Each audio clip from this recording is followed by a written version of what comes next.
Estamos começando mais um podcast aqui do Centro Malaquini Dias, o podcast focado na sua evolução.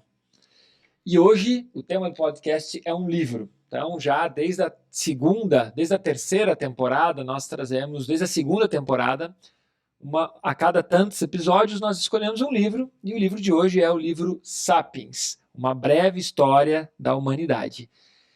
Vamos nessa para falar sobre esse livro, que é um best-seller, vendido no mundo todo, que já foi o livro de cabeceira do Barack Obama, para a gente perceber como esse livro ele realmente é um livro que traz um conteúdo fantástico. Para falar sobre esse podcast, tem aqui na banca nosso queridíssimo careca brilhante, nosso queridíssimo Vilmar. Salve, pessoal! Nós vamos falar sobre um livro que já foi traduzido em 30 idiomas. É bastante interessante, né? Esse camarada virou realmente uma celebridade para as celebridades, né? Uma celebridade para celebridades, adorei. Exatamente. Adorei. Feito. Então, o livro Sapiens foi escrito por um pesquisador, professor e historiador israelense, o Yuval Harari. Ele tem 3 livros principais, então o Sapiens ele faz parte de uma trilogia, que é o Sapiens, depois o Homo Deus, que para mim é o melhor, e o 21 lições para o século XXI, que nós já gravamos um podcast a respeito.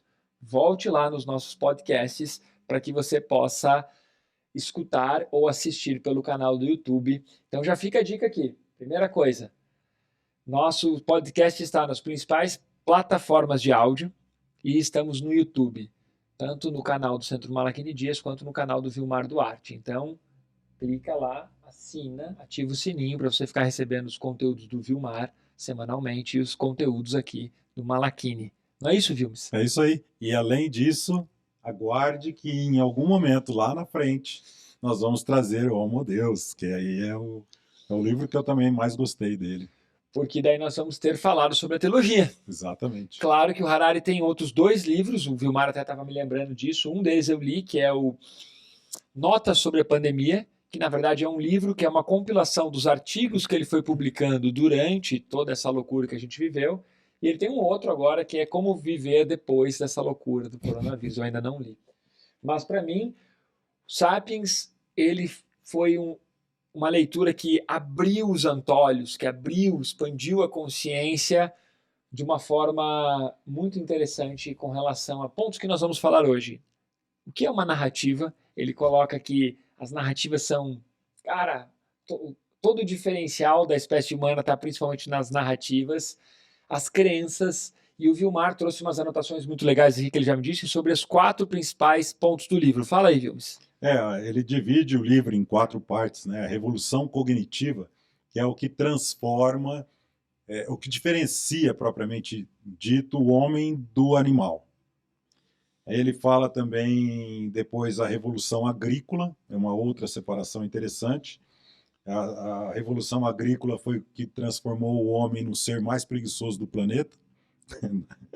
Guardando as devidas proporções, basicamente foi isso que aconteceu. E a unificação da humanidade, como que isso acabou se aglutinando graças a essa revolução agrícola. E, por último, a revolução científica. Então, ele não traz as revoluções como nós estamos acostumados a ver em história, né? Revolução agrícola, industrial, tal. Então, ele trata como revolução científica. Eu acho bem interessante. Tá, vamos começar com essa tijolada aí, pulando um pedaço do capítulo que é... Bom, o livro traz uns fatos históricos que, para algumas pessoas, isso não é tão interessante, como datas, né? A origem, no sentido de qual foi o período do Neandertal, qual foi o período do Homo erectus, o que foi acontecendo até chegar na espécie que é a nossa, que é o Sapiens. Para mim isso foi incrível, mas eu já conversei com algumas pessoas que falaram, mas é que essa parte de muitos dados é porque ele é historiador. Mas a maneira como ele traz tudo é muito legal, que você começa a entender por que tem pessoas com 2 metros de altura, por que tem pessoas com uma estatura menor, e que isso tem muito a ver com o processo evolutivo em determinadas épocas da humanidade, de escassez de alimento, ou de sobra de alimento. Ou de necessidade por conta daquele terreno, né? Necessidade de adaptação por causa do terreno, da temperatura, várias questões. Isso eu achei incrível.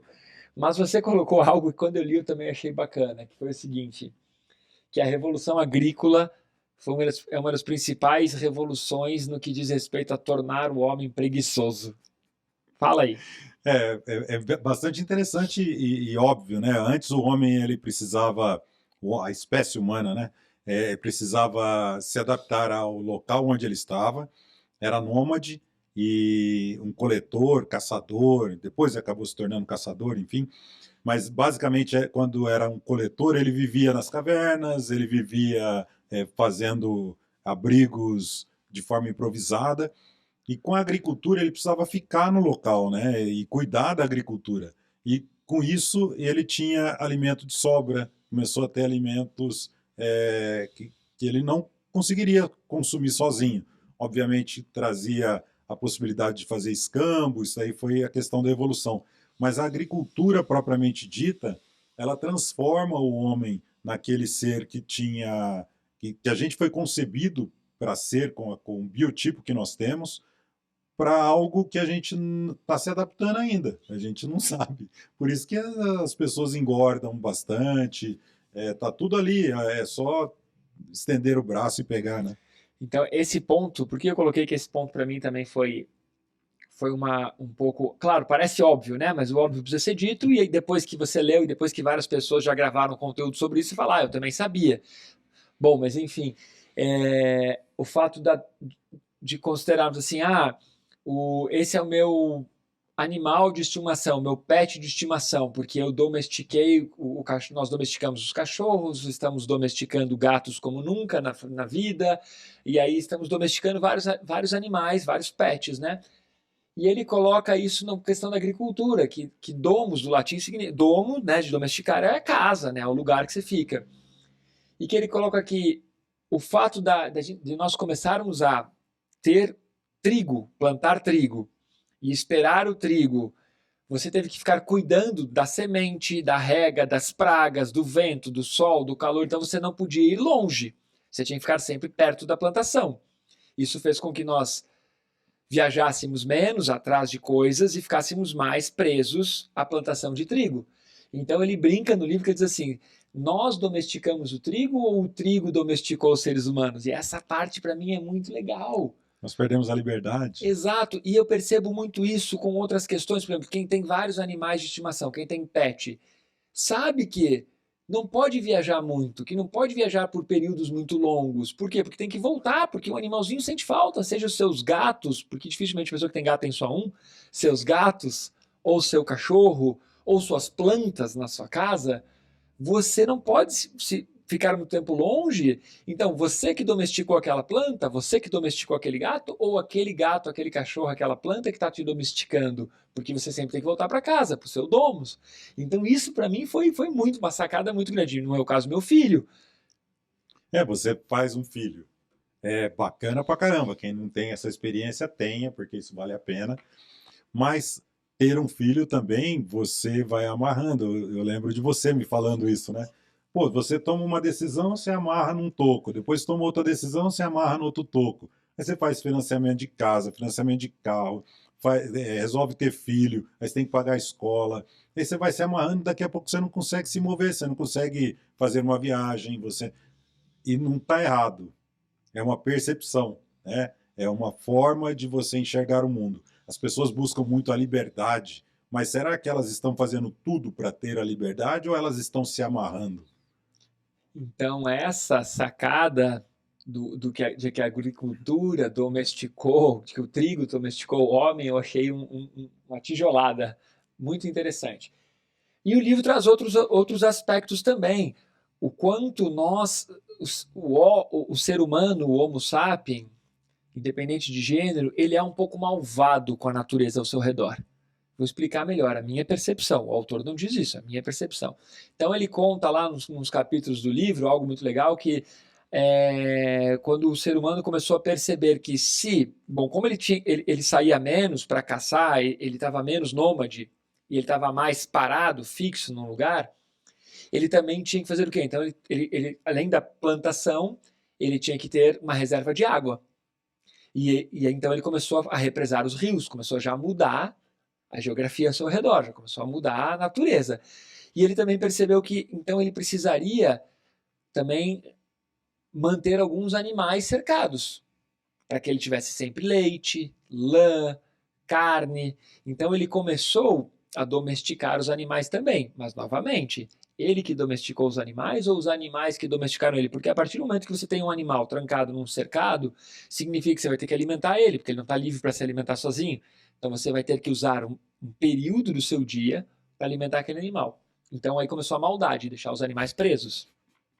Segunda maldade que eu acho interessante, para você ter leite, o que você precisa? Que o bezerro ou que a vaquinha esteja prenha, tenha um filho, e aí ela começa a produzir leite.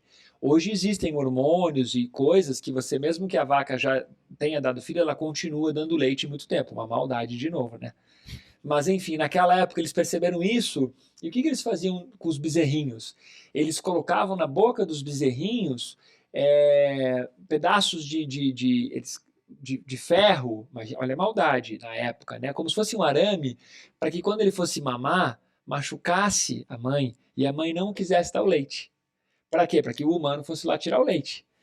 E aí começou as maldades. Por quê? Porque como ele não saía mais para ficar caçando alimentos, para ficar buscando água, para coletar sementes, ele começou a criar o mundo ao seu redor. Por isso, talvez, agora acabou de me cair essa ficha, por isso talvez a gente seja tão egocentrista. Total. Né? Quem disse que o mundo não gira ao nosso redor? Exato, exato. Bom, isso tem a ver com a revolução agrícola, né, que você Sim, colocou aí. Eu gosto muito do Harari, que ele traz essa percepção, ele não traz respostas, ele traz esses fatos e tudo é provocação. Tudo é provocação.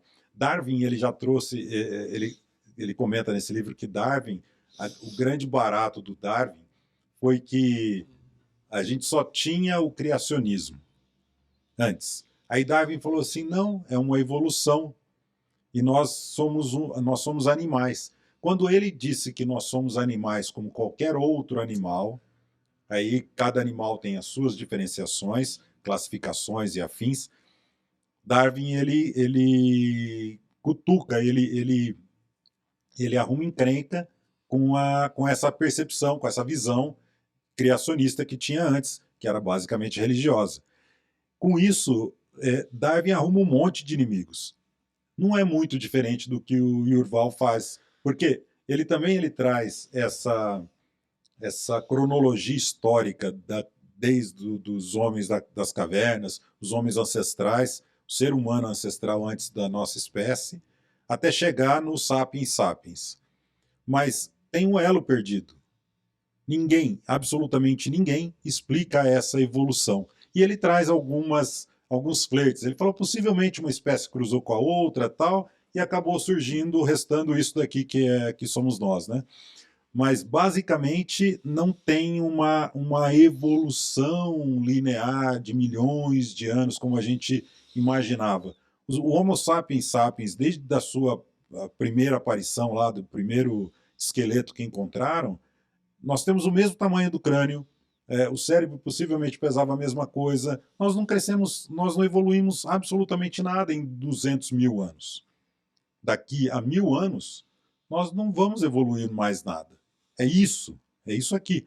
É lógico, tem um ou outro tipo de evolução, né? Ela tem, sei lá, partes do nosso corpo que não são utilizadas, não tem muita função real, assim, para, né? Só que aquilo lá, quando inflama, como o apêndice, por exemplo, o que você faz com aquilo? Você tira, você extirpa, porque ele não te promove absolutamente nada, né? E outras glândulas, né? Tem uma parte do livro que ele fala isso, né? Como o cérebro ele foi mudando, né, de peso, de estrutura em cada espécie, né? Do Erectus, sim, do Neandertal, do Sapiens. Essa parte eu achei muito legal no livro também, sim, de perceber o quanto o nosso cérebro ele também foi se modificando a ponto de que nós fomos evoluindo, se assim podemos dizer, né? Não sei se onde chegamos é uma evolução, mas para mim é.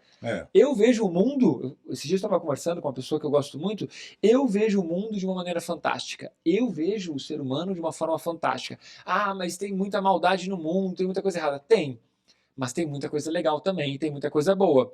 E se você for analisar quantas pessoas morriam de fome há 5 décadas, quantas morrem hoje, a genialidade humana é incrível, porque nós temos mais gente do que tínhamos há 5 décadas para trás e menos pessoas morrem de fome. Ainda tem gente que morre de fome? Tem. Ainda tem gente que não tem água? Que não tem. Mas é menos, né? Do que antigamente. Tem várias questões muito bacanas. Vou deixar um livro aqui até de indicação, que é o Factfulness, que é quando você concentra as informações e o seu ponto de vista em dados, em fatos, e não em achismo. Muito bacana. Mas tem um ponto que você estava comentando aí, né? Sobre a nossa evolução, que ela é lenta, ela está acontecendo, mas ela é lenta. Um outro exemplo é, por exemplo, o siso. Hoje, várias pessoas tiram o siso. Por quê? Porque a gente tem um alimento tão mais processado, tão mais macio, tão mais fácil de comer, porque temos panela de pressão, temos fogão a gás, fogão a indução. Hoje nós conseguimos um alimento muito mais fácil de mastigar, de triturar, do que antigamente. Então já não precisamos mais, por exemplo, dos sisos. Em compensação, nós estamos virando meio ciborgues, né? Esse é um ponto que ele aborda uma parte nesse livro e uma parte no Homo Deus, que é, hoje nós já estamos virando ciborgues. Se você for analisar, várias pessoas usam marca-passo. O que é isso? É algo que não é do seu corpo e que é colocado lá para ajudar o seu coração a bater. O Vilmar está aqui na minha frente usando os seus óculos de grau, ou seja, ele está usando uma lente que não é dele para enxergar melhor. Então nós estamos o tempo todo com algum adereço quase de ciborgue, porque aquilo não é do seu corpo, não é natural, mas você adaptou ao seu corpo e está vivendo muito bem. Então isso é chocante nesse livro também, no próximo. O pessoal antes, quando perdia um olho, colocava um globo de vidro para não ficar tão estranho, não ficar aquele vazio. Dentes, né? As pessoas colocam próteses. E hoje, cada dia mais, você coloca tecnologia em tudo isso, né? E acaba ficando fantástico. O ser humano, ele entra num estado de evolução, mas eu não sei se vai dar tempo do homem, o ser humano, evoluir como deveria acontecer naturalmente, antes da gente começar a colocar a inteligência a inteligência artificial, mas uma inteligência artificial mais robusta, que eles chamam de, esqueci super inteligência artificial. Você poder transferir todo o seu conhecimento para uma máquina, para um computador. Singular Larry, como é que é o nome? Eu não vou me lembrar o nome disso, mas é alguma coisa assim. E aí você transfere, você substitui, e fazendo as substituições do seu corpo por algo orgânico, natural, só que impresso em impressora 3D. Que já estamos fazendo, né? Por exemplo, já imprime dente. Imprime coração, né? Aí você já tem próteses de dedos, de mãos, de membros, então tá seguindo. Mas aí, pra gente não fugir do livro, que no outro livro ele entra bastante nisso, tem uma parte bacana no livro que você falou no início do podcast, você comentou que são as 4 principais fases, né? A primeira você citou que era? A revolução cognitiva. Revolução que nós falamos cognitiva. Um pouco dela. Então tem uma coisa muito legal na revolução cognitiva, que é o seguinte, e que para mim eu fiquei chocado. A vida toda, no meu processo de educação careta e tradicional, do coleginho tradicional, faculdade tradicional, universidade tradicional, nós sempre aprendemos o processo da evolução, da maneira como é ensinado nos colégios e tudo, mas também nós sempre aprendemos, ou fomos instigados a aprender, que a principal diferença era que nós tínhamos polegares opositores. E por isso. E aí ele coloca no livro, ele dá uma sacudida num ponto que eu achei muito legal, que o que faz o ser humano ser a espécie dominante tem muito mais a ver com a capacidade de criar ideias imaginárias, ou seja, a capacidade do ser humano de ter ficção. A ficção é um dos fatores mais importantes, e o outro fator é usar essa ficção para construir uma história, uma narrativa que convença as outras pessoas para que você consiga juntar pessoas por um mesmo ideal. Sendo que aquele ideal, na grande maioria das vezes, me empolguei aqui, Sendo que aquele ideal, na grande maioria das vezes, não existe. É uma baita ficção, mas que todas as pessoas acreditando naquilo, elas acabam transformando aquilo real a ponto de morrer por aquilo. E esse é um dos pontos que o Harari coloca como uma das principais razões para a espécie Homo sapiens ser a espécie dominante no planeta. E daí a gente tira dinheiro, tiramos política, tiramos religião, time de futebol, essas paixões que nós temos no dia a dia e que muitas delas não faz sentido nenhum. Independente de ser verdade ou não, imagina um time de futebol. Se você pegar um torcedor de um time e for discutir com outro torcedor de outro time, os dois sempre têm razão. É impressionante. Você pegar política, para discutir política, um cara que torce lá para o político de estimação dele e o outro que torce para o adversário, os dois têm razão. É impressionante. E pelo fato dos dois terem sempre razão, tá aí as nossas guerras, né? Sim, mas para a galera que está em casa entender, bom, primeiro leia o livro, né? Poxa, aí podia entrar a música do Tim Maia, né? Leia o livro. Leia o livro. Isso fica para poucos aí, né? Mas tem uma parte muito legal que é para você entender sobre as narrativas, que para mim foi mesmo um sacode, tem a ver com isso que o Vilmar acabou de falar, que é assim, então como é que nós vamos juntar. Hoje parece comum isso, porque nós acreditamos que quem nasce no Brasil é brasileiro, então nós temos que ter o mesmo ideal, acreditar nas mesmas coisas e vamos lutar pelo nosso país. Aí surgiu a história da pátria, os primeiros exércitos, defender a pátria. Ah, mas isso é um absurdo, imagine, vou matar alguém só porque não é do nosso país. Eu também acho um absurdo, mas isso não é de hoje. Roma cresceu o que cresceu, a Grécia foi o que foi, e a filosofia grega e tudo mais, por quê? Porque eles lutavam por Roma. Né? Então, o que eles conseguiam com isso? O que eu quero dizer com isso? Você contar uma história que não é uma verdade, junta as pessoas, mas as pessoas falam, não, ok, eu também acredito nisso. Seja uma religião, seja por um país, por uma família, ou por qualquer outro objetivo. Aí você junta pessoas que não se conhecem, mas que essas mesmas pessoas vão lutar por um mesmo objetivo. Então hoje, eu quero que você entenda, quem está nos escutando, que talvez soe um pouco ruim falar em lutar, em guerrear, é uma coisa meio negativa, no sentido de não ser uma coisa muito legal. Mas se nós não tivéssemos feito isso lá atrás, outras espécies teriam matado a espécie Homo sapiens e nós não seríamos o que somos hoje. Então, como nós somos mais fracos, corremos menos, não voamos, não nadamos, quer dizer, hoje voamos por causa de aviões e tudo, mas como nós não somos dotados dessas coisas, não temos garras grandes, dentes afiados, não conseguimos correr em 4 patas, então, cara, nós seríamos facilmente mortos por todos os outros animais ao nosso redor. Qual era o nosso diferencial, então? Qual é o nosso diferencial até hoje? Juntar um bando de pessoas. E esse bando de pessoas vai, querendo ou não, ter alguém para liderar, gostando ou não, alguém vai liderar esse bando, e assim foi, e assim está sendo até hoje. O modelo é o melhor modelo? Não. Mas se hoje nós estamos aqui, e se nós temos toda essa estrutura de divisão de países, línguas, crenças, raças, tudo isso faz parte das narrativas. E é por isso que esse capítulo do livro, para mim, foi tão chocante e tão legal. Você vê que realmente é uma evolução constante ou uma mudança constante de como o ser humano se aglutina. Você mencionou esse fator de aglutinação, que foi o que possibilitou o ser humano se aglutinar em mais de 150 indivíduos, né? Porque antes qualquer outra espécie não se aglutina nessa quantidade. E às vezes uma verdade que era na época, que não é hoje mais verdade, as pessoas continuam repetindo. É aquela história do macaquinho, tem lá, sei lá, coloca 4 macacos numa jaula e um cacho de banana de pendurado e uma escada de alumínio. O macaquinho ele vai subir na escada e leva uma ducha de água fria para não pegar a banana. Aí o segundo vai lá tentar a ducha de água fria e assim sucessivamente. Depois você começa a trocar os macaquinhos, você troca um. A hora que você tira um e não dá mais a ducha fria, a hora que aquele um novo foi entrar para pegar, porque quem levava, na verdade, a ducha fria eram os macaquinhos que estavam fora, né? E aí os macaquinhos que estavam fora, que não estavam subindo lá para pegar a banana, dava um pau naquele que queria pegar banana. Então, a gente começa a repetir aqueles condicionamentos do passado e a gente não se questiona mais por que nós fazemos isso. São várias histórias, são várias possibilidades da gente se reinventar.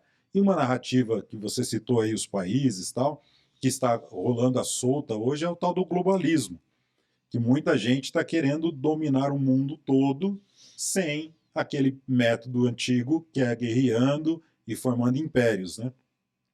Através de narrativas. Então, cada um vai soltando uma narrativa aqui, né? Uma aqui, uma ali. Daqui a pouco as pessoas estão acreditando nisso. Aí a gente não precisa mais de fronteira, todo mundo é irmão, todo mundo é amigo. Vilmar usando seu tom irônico. É total, né?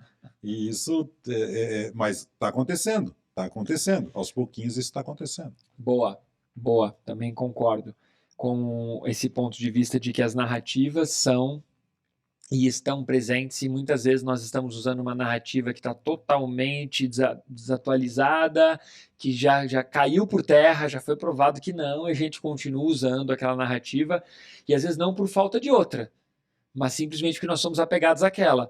E é interessante porque na natureza não existe vácuo, né? Então, se sai uma narrativa de cena, é porque outra entrou em cena. Então, vamos brincar um pouco com a alimentação aqui, né? O ovo já foi o vilão do colesterol. Agora o ovo é a salvação. Depois o ovo vira o vilão do não sei o quê. Depois ele vira a salvação. Então você começa a perceber que cada vez a narrativa do comércio dos ovos, ou a narrativa da fisiologia, ou a narrativa do comércio global, do quanto o ovo está valendo, do quanto eles querem que o ovo suba, do quanto eles querem que o ovo baixe, vai convencendo as pessoas de que aquilo é uma verdade ou não. É muito louco isso. Eu vi uma charge hoje falando bem de ovo mesmo, que eu achei bem interessante e que explica a economia em alguns segundos. Então tem um camarada com uma pilha de ovos vendendo a R$ 40, você viu essa? $40. O outro vendendo a $50. Aí, beleza, aí um vende um pouquinho, não, mas vai comprar do mais barato. Aí o camarada de 50 e fala, vou abaixar para 30. Aí o cara de 40 compra aquele de 30, junta tudo e aumenta para 60. Pronto, resolveu. Vira um monopólio, né? Então a economia começa a surgir disso também, de você, pô, eu tenho um poder de venda muito maior do que o seu. Eu consigo vender toda a sua produção, eu compro toda a sua produção e aí o preço vai lá embaixo. Então, a economia também é uma grande narrativa, não é só o dinheiro, né? Toda a economia funciona desse jeito. Você sabe que é muito interessante, né? Na época que surgiram as primeiras moedas, lá na época, né, do denário, até um pouco antes disso, existia um acordo em que a moeda tinha lastro. Então, um denário significava tantos gramas de ouro, tantos gramas de prata fundido, e você tinha aquela moeda que era um denário, que tinha a cunha não do rei, mas do imperador e de quem mandava na época, para dizer que aquela moeda tinha aquele tanto de ouro e aquele tanto de prata que realmente valia aquilo. Depois começaram as primeiras falsificações do dinheiro. Por quê? Porque como Roma estava sempre em guerra, eles precisavam contratar mais soldados, então o próprio Império de Roma, os próprios governantes começaram a fraudar o denário, ou seja, eles colocavam menos ouro, menos prata, colocavam metais mais baratos e diziam que tinha aquela quantidade antes. Então começaram as primeiras corrupções ali, a primeira falsificação de dinheiro. O que eu estou querendo dizer com isso? Que depois de um tempo, o dinheiro parou de ter lastro. Então, antigamente, uma libra esterlina tinha aquele peso em prata. Depois passou a ter que ter só a metade. E hoje não existe mais lastro. Então, quantos bilhões de dólares existem rodando no mundo, teoricamente, teria que ter em lastro em ouro. Mas não tem. Então, nós acreditamos, é uma narrativa, nós acreditamos que $100 vale aquele valor de $100 porque todo o globo está dizendo que vale. Mas é uma narrativa, a gente quer acreditar no dinheiro. E uma das coisas que faz o dinheiro se manter, qual é uma das sacadas? Primeiro, todo mundo tem que precisar. Segundo, tem que ser escasso. E aí você consegue fazer com que essa narrativa tenha força. E é interessante perceber que o que nós mais usamos no nosso dia a dia, que é o dinheiro, ele é uma narrativa. Há quanto tempo você não pega em dinheiro? Eu pego. Você pega até Eu tenho uma mais, né? aluna que me paga sempre as Em aulas dinheiro. personais, ela me paga em dinheiro. Eu falo, olha, obrigado, você é a pessoa que sempre me paga em dinheiro, eu sempre tenho um dinheiro de papel aqui. Mas toda vez que eu vou comprar com dinheiro de papel, é muito mais trabalho. Por quê? Estou no mercado, eu vou pagar a compra com dinheiro, a pessoa não tem o troco. Né? Aí você passa um constrangimento ainda. A pessoa pega a tua nota de 100 e vai ver se ela é verdadeira, na tua cara. Lógico. Ela olha para você e fala, você... Não é, é muito... E não importa, todas as pessoas na fila vão passar por isso. Claro que você está fazendo compra num mercado em que muitas pessoas usam. Então, o dinheiro é uma narrativa. O camarada ele verifica se a nota é verdadeira, mas ele não quer saber se você tem fundo para pagar aquela compra e você está usando o cheque especial, por exemplo. Não, o É cartão ninguém. louco. Então, assim, você vê por que hoje em dia todo mundo prefere comprar com cartão. Primeiro, por medo de assalto, e segundo, porque isso, você não vai passar por essa questão de repente, pode ser que esteja com uma nota falsa mesmo, né? Mas aí a brincadeira fala, não, mas todas são falsas. É Por quê? exato. Porque o dinheiro é inventado. Mas A única diferença é que essa foi impressa numa impressora que diz que ela é legalizada. A outra não, mas assim, todo o dinheiro impresso é impresso no papel. É papel, gente, né? Isso que é a mais loucura, a maior loucura. O que é interessante é que a moeda, para ela evitar a falsificação, ela custa mais do que o que está estampado nela, A nossa moeda, né, a no nossa caso. moeda. O nosso dinheiro que você falou, se só os investimentos que nós temos vários investimentos, mas só o que está guardado em poupança, na poupança, se todos os correntistas resolverem sacar, não tem dinheiro suficiente para pagar todo mundo. Exato. Eu não sei se eu estou causando alguma coisa, alguma celeuma aqui, né? Por que que no Brasil nós temos uma inflação maior do que, por exemplo, nos Estados Unidos em época normal? Agora, pós-pandemia, está diferente.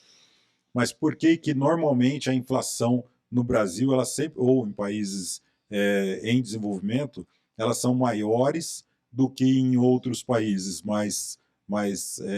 com a economia mais estável? Porque nós imprimimos mais papel moeda para circulação interna.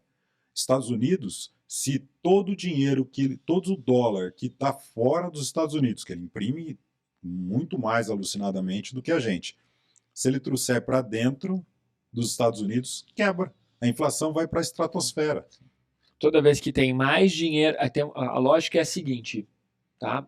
Toda vez que tem mais dinheiro circulando do que a capacidade de produção do país, o país quebra. Exato. Né?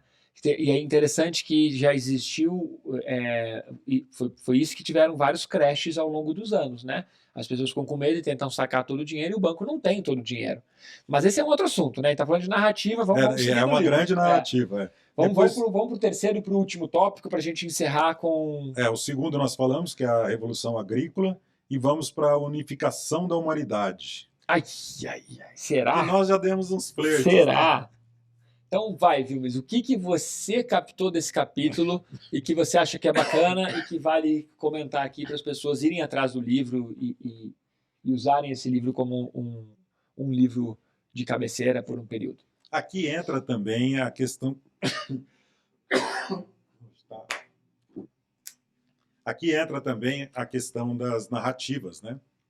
O porquê que um bando de seres humanos resolvem se aglutinar por conta de uma ideia, de uma causa, e aquela unificação surge ali, talvez, os primeiros povoados, talvez ao redor ali daquela agricultura, né, daquele plantio. Então, algumas pessoas uma é especialista em trabalhar com couro, fazer roupas, tal. O outro é especialista na agricultura propriamente dita. O outro em transformação daquilo que é colhido em como preservar aquele alimento, enfim. Isso vai fazendo com que as pessoas comecem a se aglutinar em cidades, formando as primeiras cidades, né? Essa unificação da humanidade, ela começa a florescer justamente quando as pessoas entendem que elas não são autossuficientes, eventualmente precisa de segurança ou precisa de mão de obra, e as pessoas começam a se aglutinar com esse viés, né, com essa história. E o cara no livro, ele aborda aspectos relacionados à religião, a crenças, a coisas bem polêmicas. E é muito legal porque o ponto de vista dele no livro é de um cara que é israelense, que é pesquisador, que é professor de uma universidade muito foda e historiador. Então o cara, ele traz assim um viés de tipo, por que a gente ainda está acreditando nessas coisas? E por que é tão difícil a unificação, né? Exato. Ele fala bem disso, né? Dinheiro, impérios e religiões universais. E o último tópico do livro? A Revolução Científica. Ah, cara. E a Revolução Científica é o último tópico. Se eu me recordo, porque eu já li o livro há mais tempo, eu fiz uma breve releitura para esse podcast, mas se eu me recordo, é a partir daí que começa o Homo Deus, né? Exato. E o que é interessante que ele coloca ali uma alegoria bem interessante. Se um camponês adormecido no ano 1000 fosse dormir ou congelado lá e acordasse em 1500, o mundo seria muito familiar para ele. Não teria mudado quase nada. Né? Uma coisinha ou outra ali que ia ser diferente. Mas e se um cara de 1500 adormecesse e acordasse hoje? Não, o cara choca, né? O cara quebra, fica louco. Porque de 1500 para 2000, esses 5 séculos, a humanidade mudou absurdamente. Vamos pegar um exemplo aqui, né? Nós que estamos gravando esse podcast aqui, o Vilmar mais velhinho, né? Lá da Arca de Noé, da época das pirâmides. Eu conheci né? alguns neandertais, cara. Tava lá, eles estavam vivos ainda. Mas assim, nós nascemos numa época sem smartphone. Hoje, todas as crianças que estão nascendo já estão nascendo numa época em que a comunicação ela está numa velocidade muito acelerada. As crianças hoje pegam uma revista, elas tentam dar zoom na revista. A televisão. Elas tentam dar zoom na revista de papel, elas tentam dar zoom. Por quê? Porque elas estão acostumadas com esse mundo que você dá zoom, que você tem ali 200 mil livros para ler, não precisa ter uma biblioteca, uma parede de livros em casa. Então é interessante que realmente mudou muito. E tem um ponto sobre esse último capítulo, que é a parte da Revolução Científica, que é assim, a velocidade que as coisas estão mudando, claro, a gente já sabe que é muito rápida, mas não é só isso. A quantidade de informações que as pessoas estão recebendo e a nossa capacidade de conseguir separar o que é bom e o que é ruim. Que também já traz um termo que foi cunhado recentemente, que é o infoxicação, que você fica intoxicado de tanta informação. Porque é diferente você ter conhecimento e você conseguir aplicar esse conhecimento. Você saber sobre muitas coisas e o tempo todo estar recebendo informações do mundo de fora, porque hoje em dia é assim, né? Antes você ia atrás da informação. Agora parece que a informação é jogada em você, né? Isso aqui escuta a gente, né? Exato, então tem isso, assim, tem várias questões muito interessantes e tem um ponto da economia também a respeito do quanto vale. Hoje nós temos que ter uma sacada que é o seguinte: não tem almoço grátis. Não existe almoço grátis. Tá? Essa é uma sacada que tem que estar muito em conta. Não tem almoço grátis. Então, assim, se você não está pagando por algo, se você não está tendo que comprar algo e você está utilizando, é porque você é o produto. E hoje nós vivemos nessa época em que nós somos o produto. Porque eu estou assistindo um monte de curso aqui no YouTube, eu estou assistindo um monte de coisa aqui nas lives do Insta, eu estou aqui vendo um monte de coisa e não estou pagando por nada. Não, você é o produto. Porque todas essas mídias estão captando informações sobre seus hábitos, suas rotinas. Eu estou usando o GPS de graça aqui, eu uso o Waze, eu uso o Google Maps, eu estou usando de graça. Não, fica ligado, você é o produto. Como assim eu sou o produto, Malaquino? Explica melhor. Todas as informações que você está dando, é o quanto você está pagando para usar de graça. Então eles sabem por que lado você vai, qual a velocidade você dirige, quanto de gasolina você usa, quais são as estradas que você usa, qual é o programa que você assiste. E na hora de vender um produto, os anunciantes eles conseguem anunciar com uma precisão cirúrgica. E aí você compra. Então, eu não estava pagando? Não, você está pagando. Isso, então fica essa sacada. Toda vez que você... Não tem almoço grátis, galera. Não tem. E hoje em dia a injeção na testa é Botox. Então você paga caro para ter injeção na testa. Antigamente a gente brincava, né?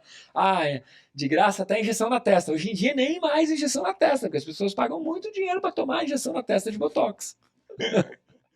Nem isso é de graça. Nem isso é de graça mais. Então você vê como o mundo ficou louco. Toda vez que você tem algo de graça, fique ligado porque você é o produto. Isso me lembra uma história do professor De Rose contando que quando o pai dele nasceu, ele não conhecia o avião, não tinha avião. O pai dele morreu, não tinha internet. Então as coisas começam a andar numa velocidade realmente muito grande. E você a forma de negócio começa a se modificar justamente dessa forma como você traz. Você expõe os seus hábitos, os seus costumes, que tipo de marca que você gosta, e os vendedores, quem vai vender vai colocar isso para você. Até 1968, tá? Ali atrás, 50 anos, as pessoas só pisavam na Terra. Em 69 o homem pisa na Lua. E agora já estamos flertando com Marte. Já descobrimos que tem um planeta a mais que não sabíamos nem que existia. Mas tiramos um também, então ficou equilibrado, né? Virou um planeta de outra categoria, né? É. Mas olha que interessante, para a gente encerrar, viu, o nosso bate-papo de hoje sobre o livro Sapiens. Muito legal.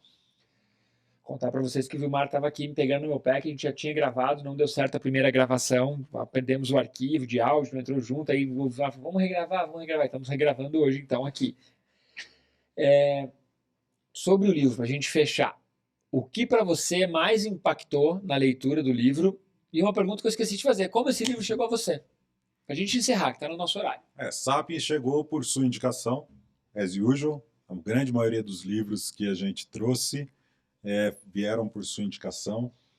E, assim, foi um choque interessante. Porque é legal você ler Yuval ou Harari, né? Chamá-lo pelo sobrenome é mais interessante. Não sou íntimo dele. E aí você... O meu amigo Yuval, sabe o Harari? O Zé. O Zé Harari. Então, quando você trouxe, eu me identifiquei bastante com o livro, porque ele tem um pouco de...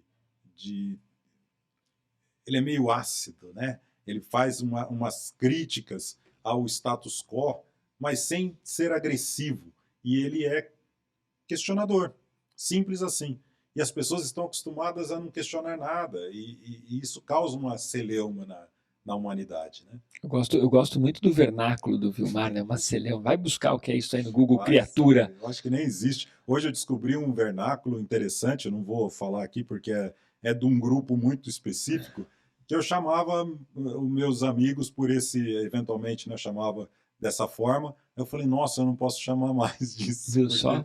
Já um grupo... Porque agora a narrativa é outra. É outra, totalmente. Agora, olha que interessante. Para mim, esse livro chegou por eu ter o hábito de andar em livrarias e olhar os livros que estão ali expostos nas mesas das livrarias. Então vai me fazer uma falta tremenda. Não temos mais livrarias quase, né? Estão fechando todas as livrarias. Daqui a pouco eu terei que fazer uma hashtag salve as livrarias.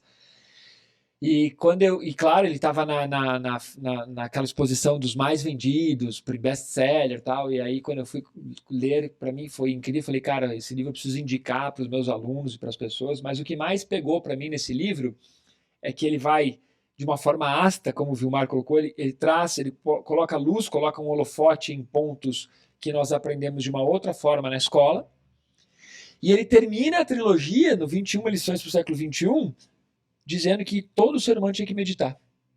Então, para mim, isso é incrível. Porque o cara começa na origem da espécie humana e hoje, no século XXI, ele fala, cara, tem uma frase dele no 21 lições do século XXI que é a seguinte, numa época, numa época de caos, cheias de informações, numa época que você tem excesso de informação de maneira caótica, clareza mental é poder. É quase isso a frase, tá? Quase isso, mas no contexto ela quer dizer isso, que você conseguir clareza mental numa época em que tem muita informação, clareza mental é poder. Então, para mim esse livro super recomendo, leia e depois embarca na trilogia, porque vale muito a pena.